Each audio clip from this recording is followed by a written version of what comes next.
Hey everybody, welcome to Slash Bash, where today I am bringing you another Choosing Beggar Reddit video.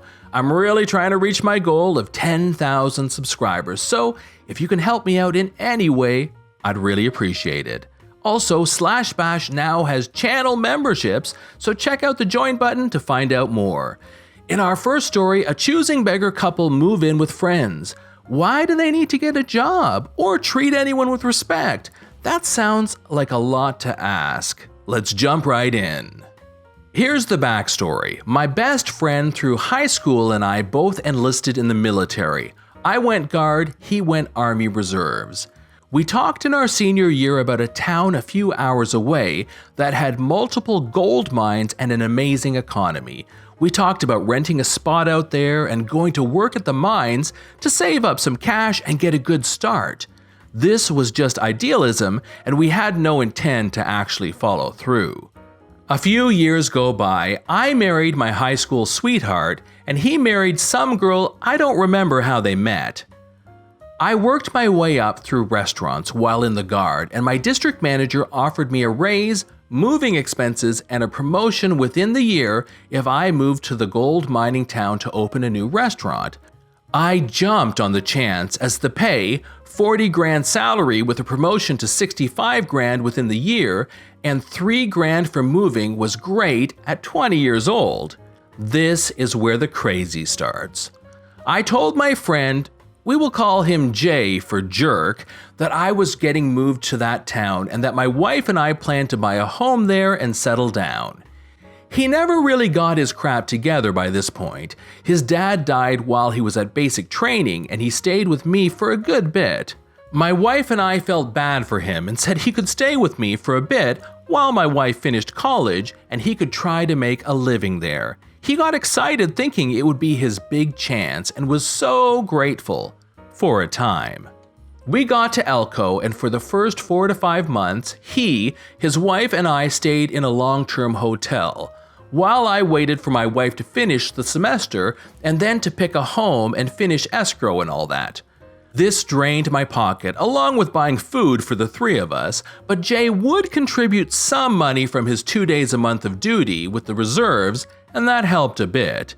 Needless to say, I blew through a lot of my salary taking care of them, and somehow they just couldn't find any work. Well, I was hiring for a new restaurant and had to take on over 100 people, so I offered them both a job.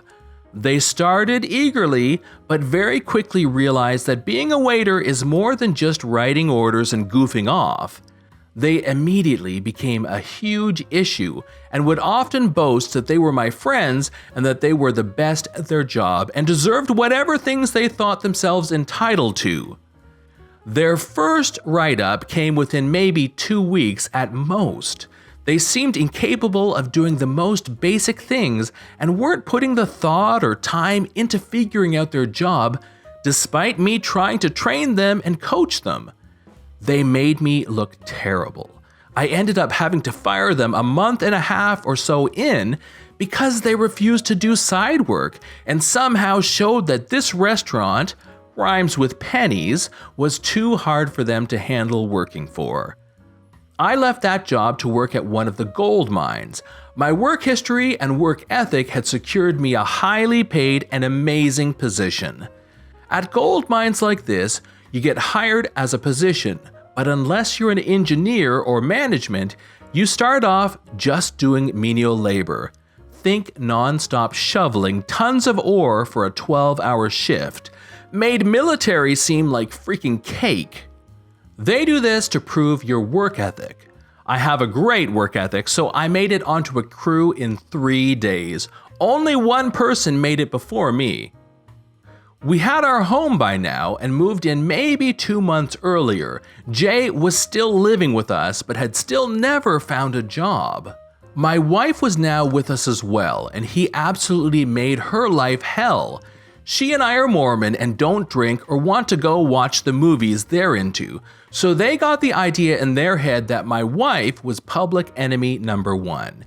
They started talking crap to her and treating her terrible while I'm at the mines working, rotating shifts, 4 to 5 hours bus round trip, and 12-hour shifts.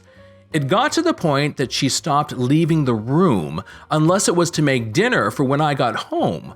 Unfortunately, she didn't talk to me about the situation until it had gotten really bad. Here is where Jay and my wife got into war. For some reason, Jay didn't like the way we kept our dishes. He would rearrange the cups to suit himself. At this point, Faith no longer talked to them anymore, so she just put the cups back and left a note asking them not to move our cups. Jay then moved every other dish in the kitchen and waited. By this point, my wife told me about the ongoing problems.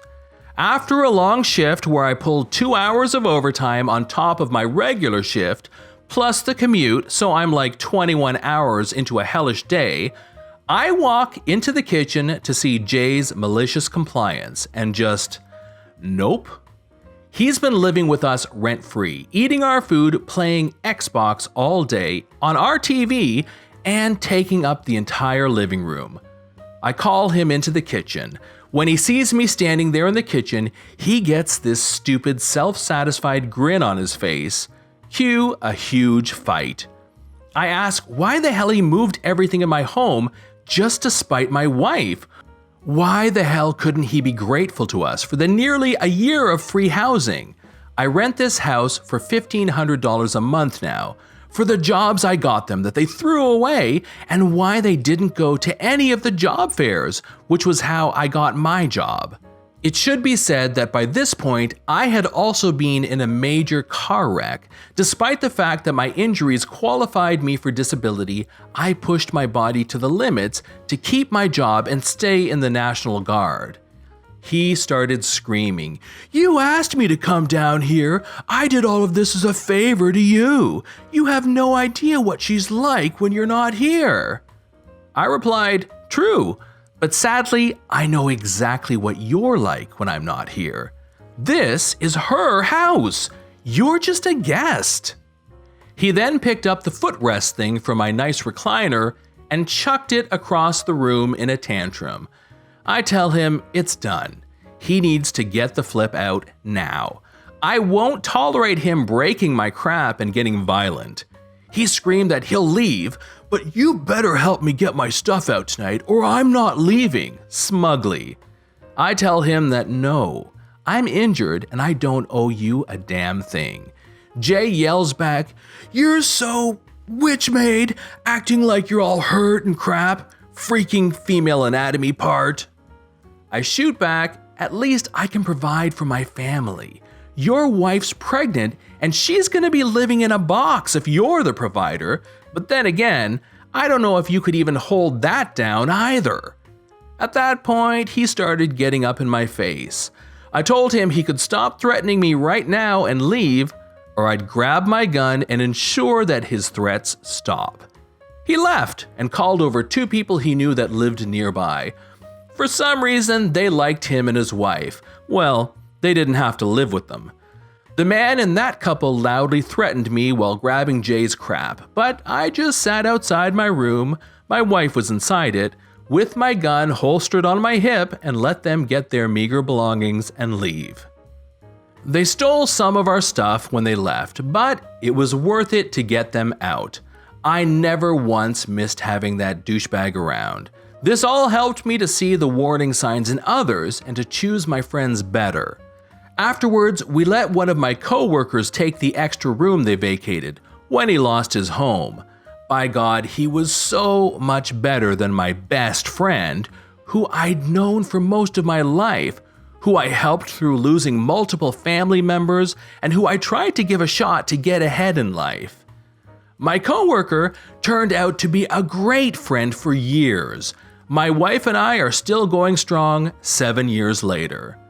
Sorry for the super long post. It's cathartic to post, to be honest. I still can't believe how much of an entitled douchebag Jay was. In story number 2, in this advert selling a lawnmower, we get a subtle hint that the seller might have had some dealings with choosing beggars in the past. Okay, last time posting this, read the freaking ad. Lawnmower for sale, $120. Gas lawnmower for sale with bag. Has had a fresh oil change, new spark plugs, and blades sharpened. $120 firm. I don't care how far you have to travel to pick up. I don't care if you have to rent or borrow a vehicle. I don't care if you wrecked your old lawnmower and need something now. And I don't care if you're paying me in cash. The frickin' price is $120. If you're reading this ad, don't respond with, "Is this still available?" It obviously is. And guess what? The price is $120. Located in Huntington, and I will not deliver unless you pay $50 on top of the price. The price again is $120. Have a great day.